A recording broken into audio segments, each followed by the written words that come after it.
just a couple of hours here, former Venezuelan President Nicolás Maduro and his wife will make their first appearance in court. The United States using a military operation to capture Maduro over the weekend, arresting the deposed leader inside his compound early Saturday morning. So what you're looking at right now are live pictures from outside of the Manhattan courthouse where both Maduro and his wife, Cilia Flores, will appear in just a matter of minutes. They're supposed to be there at 10 a.m. New York time, which it is, so we'll be watching very closely. So earlier today, they were transported from Metropolitan Detention Center in Brooklyn to the courthouse. Maduro was first loaded into a helicopter outside the prison and then later transferred into a tank for the transport.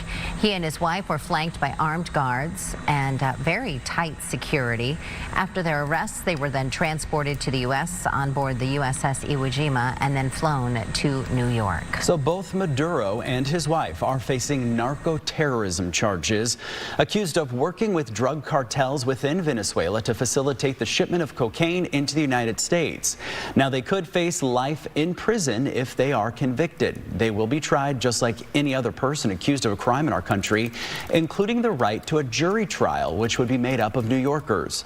Maduro's attorneys are expected to argue that his arrest was illegal and that he's immune from prosecution as a sovereign head of a state. So Delcy Rodriguez now serving as Venezuela's new interim president. She has served as former President Nicolás Maduro's vice president since 2018. A high court ordered her to assume the role after Maduro and his wife were seized by U.S. Special Forces Saturday.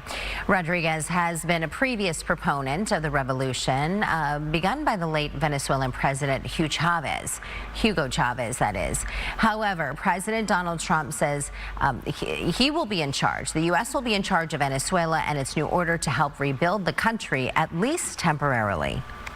Venezuela right now is a dead country. We have to bring it back, and we're going to have big investments by the oil companies to bring back the infrastructure. And the oil companies are ready to go.